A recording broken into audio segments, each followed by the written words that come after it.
So let me start by asking you the big question. How desperate are you for an Oscar statue? How many pounds are you willing to lose to impress the voting committee? Can you do a good impression of a real-life person like Jamie Foxx in Ray? What about a Holocaust movie? Can you appear in one and make people cry? Okay, scratch that. There is always someone more desperate than you. But there's a better way to go about it. Wait for it. You don't have to do any work. Boom. I said it. You think I'm lying? Ask this man. This is Brice Carrington, the man who secured an Oscar without doing any work. I'm sorry. Give me a second to pull out a picture of him from the internet.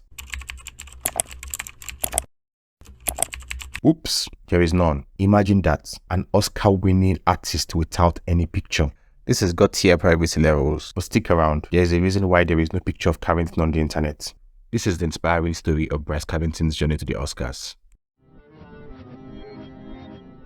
Brice Carrington introduced himself to prospective clients as an Oscar-winning sound engineer. He claimed to have worked on sound effects in Hollywood blockbusters such as the legendary roar in the T-Rex of Jurassic Park, the hissing sounds of snakes on the plane, and the swoosh in Superman's flight. He also claimed to have worked on the sound effects of other 40 movies. His resume sounded so credible, plus he had the Oscar statuettes to prove it. He had not one, not two, but 3 of these coveted Hollywood statuettes to his name. At the time, this man had more Oscars than Marlon Brando, Tom Hanks, and Denzel Washington, although none of them was from the main acting category, but it is still an impressive feat. Between 2001 to 2005, Brice Carrington collected money from various investors by telling them that he was trying to raise funds for his sound project. Financial records show that he raised between $3 to $4 million from 13 people within this period. He told them he was trying to create an extensive online sound effects library through his company, Ultimate FX, that will make it easier for sound designers to have access to a wide variety of sound effects for movie production. He also promised investors loads of mouth-watering returns. Well, that was the story until the investors totally stopped hearing from Carrington, and then the truth came out. Brice Carrington was a scammer. In fact, that wasn't even his real name. He was finally apprehended in January 2010, and he admitted to faking a Hollywood career between 2001 and 2005. You see, Carrington was actually a sound engineer, but he never worked on any of these movies. He paid a popular jeweler from Walnut Creek $52,000 to create 3 Oscar statuettes, which he used in his elaborate scam, until he was charged with 5 counts of wire fraud and 4 counts of tax evasion in 2009, then arrested in 2010. He displayed at least one of these statuettes in his California home and told people he had ties to the Academy. The Academy of Motion Pictures, Arts and Sciences sued him for copyright infringement when the story came out. Authorities also believed that Mr. Brice Carrington was not new to the crime. He had a previous forgery conviction in San Diego and a last-minute conviction in Dallas. I saw this comment on the Music of Sound article that described his bio on IMDb Pro. It reads, Brice uses a few secret recipes that create jaw-dropping sound effects. One of his key ingredients is the use of the male African lion in virtually all of his sounds. I checked IMDb Pro to confirm this, but I was unable to find his account, which is quite weird because why would a sound engineer use an African lion in all of his sounds?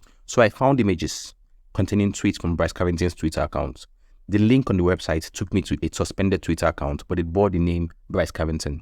Here are some of the funniest tweets from that account. This one said, polishing my Oscar statuette this evening. What are you all up to? Listen to this one. It said, working on a new biopic about Hitler. Sound will be everything. I need more lions. And this one said, just found out this morning I got nominated for a Hollywood award. Awesome. There was no award. He was just lying. His last tweet posted on the 8th of January 2010 said, I guess this is the end of the road. A blog post from Music of Sound website revealed that his website contains sounds for films like Batman and Jurassic World, except that there was a note in fine print hidden in the corner that said, these sounds are recreations of sound effects used in feature films. They are original works created by Brice Carrington, and no claims are expressed or implied to the original works by the authors of the film. Now, I may not fully understand what it means in legal terms, but it sounds dubious. Brice Carrington released an official statement in which he denied working on several Oscar-winning movies.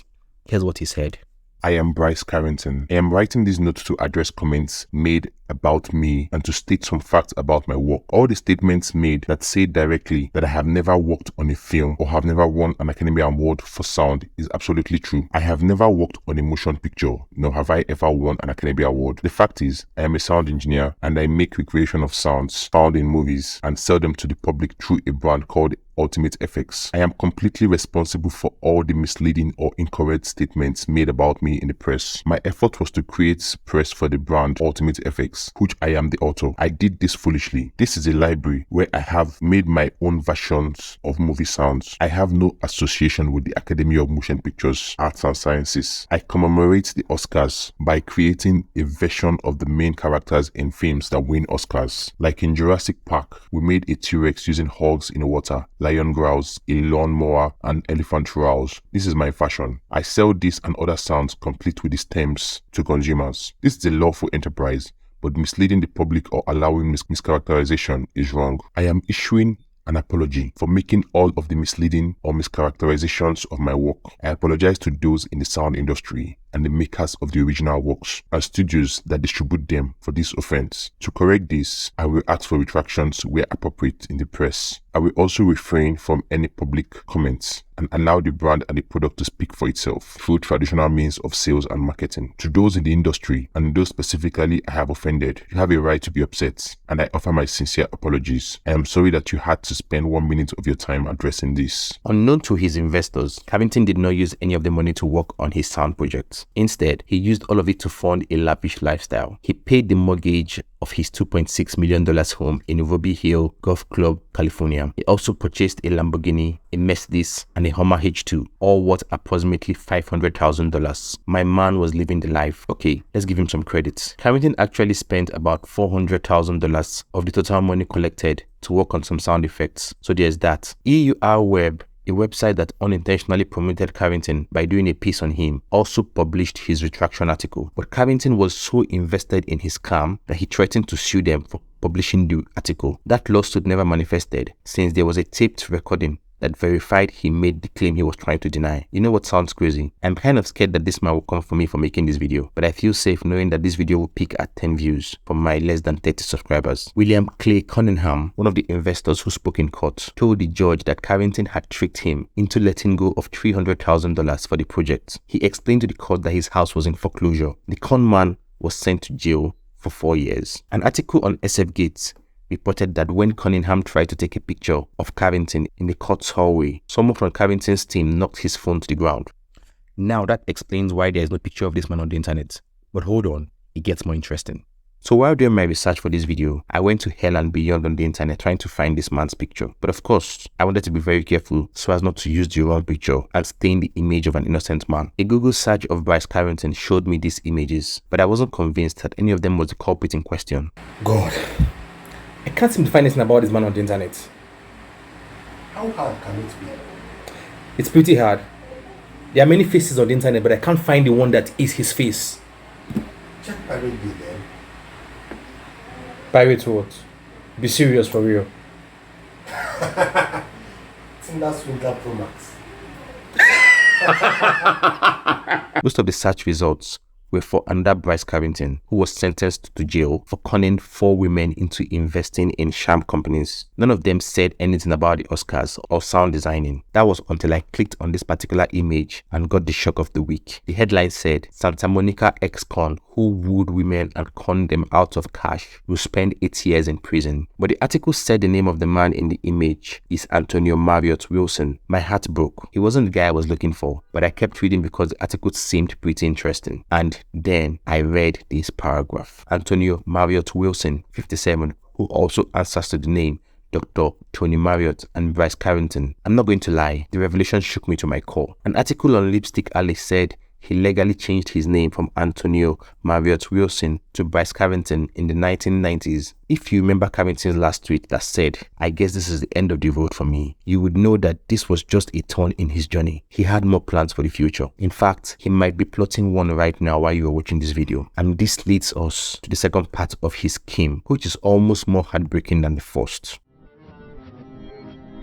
After his release from prison in 2015, Mr. Carrington, or should I say Mr. Antonio Wilson, started cooking another sinister plot to make money for himself. This time, his target was vulnerable women on dating apps. Between 2015 and 2028, Mr. Wilson contacted 3 women on the dating app Bumblebees. He lured them into romantic relationships and proceeded to con them into giving him a total of $387,000, which he claimed was an investment. Around the same time, he also engaged in a romantic relationship with actress Jennifer Lewis. Yep, that's right. The no-nonsense grandmother from Blackish. According to Jennifer, Mr. Wilson met her while working at a gym in LA. With information gathered from online research, Mr. Wilson was able to play his way into Jennifer's life to a point she became romantically involved with him. To create an impression of credibility, Mr. Lewis falsely claimed to be a Navy SEAL, an Oxford graduate, and a theology professor at UCLA. He showed her some of his writing, and when she checked online, his books were available for sale on Amazon, which is a red flag itself, because how can someone with all these achievements be working as a manager in a gym? Doesn't sound right. But this man knew what he was doing, and he was doing it well. You have to give him some credit. He would often arrive at her house in his full Navy regalia, complete with a Navy SEAL's trident. He showed Jennifer one of his medals, which he claimed was given to him by President Bill Clinton. And then he presented the same lie to her about being a sound engineer who had worked on films like Jurassic Park and King Kong. Jennifer told her story on an episode of CNBC American Greed. In court statements, Wilson denied that his relationship with Jennifer was intimate, but he would often refer to her as future Mrs. Wilson in older messages. Anyway, he was able to convince all these women, including Jennifer, to invest in his so-called Ultimate FX company. Jennifer alone sent him about $50,000 for his business. It was while digging into Wilson's background that Jennifer discovered the shocking revelation about his past. She discovered that he had recently been released from prison for an earlier fraud scheme. He had never mentioned that to her before. When Jennifer reported the situation to the police, she was told that they could not press charges because she had written gifts in the memo line of her checks. Jennifer was so infuriated by his deceit that she decided to go public with the story and expose him. She didn't mind the kind of negative media attention it would bring to her, and I commend her for that. A press release from the US justice system revealed that Mr. Wilson was arrested in 2020, and he also pleaded guilty to wire fraud. Mr. Wilson was sentenced to 8 years in prison and ordered to pay $272,000 in restitution to his victims. I will tell you this, I'm pretty sure Mr. Wilson's mind is plotting another devious way to make money once he is released in 2029. But that's a long time from now. I wonder how the world will look like by then. Let's imagine it. James Cameron has dropped another $2 billion grossing movie. A random boy from Yugoslavia has produced a Hollywood blockbuster from his room with nothing but AI-generated clips, and Marvel is still giving excuses why Phase 4 never caught on. Oh, my beautiful imagination. Anyway, one thing is sure, Sir Brice Antonio Carrington Mariot Wilson will be on another quest to capture vulnerable minds. I hope he won't capture yours. Aw.